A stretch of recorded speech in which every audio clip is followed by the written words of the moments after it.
targeting energy infrastructure ahead of winter, hitting young children in their nursery, claiming the lives in Kyiv of a 12-year girl and a 6-month-old baby.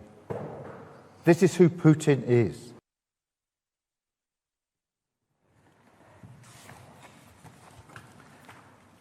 Good afternoon, everyone. Volodymyr, let me start by paying tribute to you and to the Ukrainian people. You are fighting not just for Ukraine, but for the freedom and security that is cherished by the British people and by all Europeans every single day.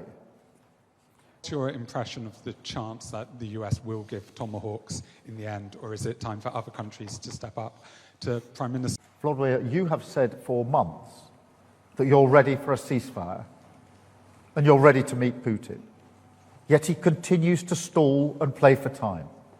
Putin is the only person who does not want to stop this war.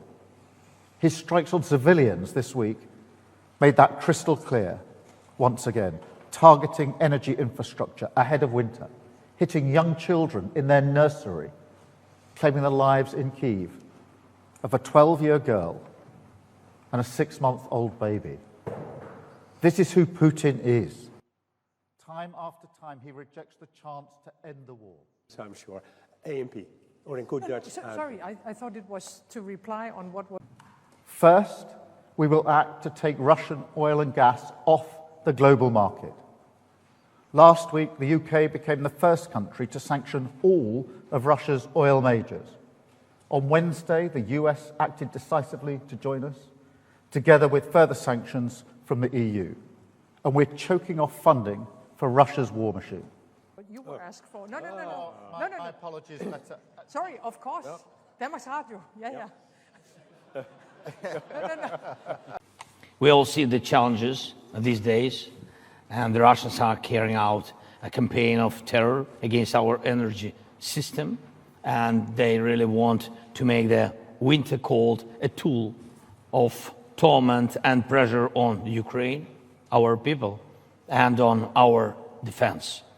And Russia's goal hasn't changed. They want to break us, want to break Ukraine, and they are doing everything to achieve it.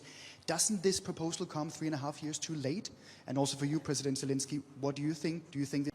And we have to implement all we have discussed today about the Russia's shadow fleet. Besides, we are carrying out our own campaign of pressure with drones and missiles, specifically targeting the Russian oil sector. So the long-range capability directly strengthens diplomacy, the more losses Putin suffers on his own territory. The fewer assaults he can carry out on the front line, and the faster... Lucky for me, yes. In Ukraine, Putin is gaining little ground on the battlefield. And where there are marginal gains, they are coming at a huge price. Hundreds of thousands of Russians are dying for Putin's deluded aggression.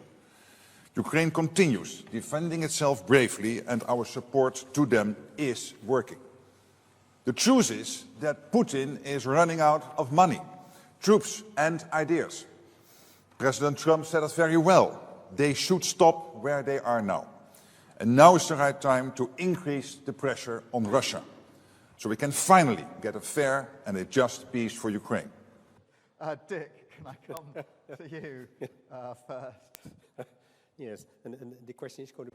The only way to persuade Putin to engage in serious talks is to increase economic pressure on Russia and our support for Ukraine. This week, important measures were taken in the EU and the US, and coordination for further steps we could take is necessary. First of all, on sanctions. It would be good if the EU were to copy the US-UK sanctions against Lukoil and Rosneft. We must also do more to dismantle the shadow fleet systems, and the Netherlands will take its part when it comes to the North Sea.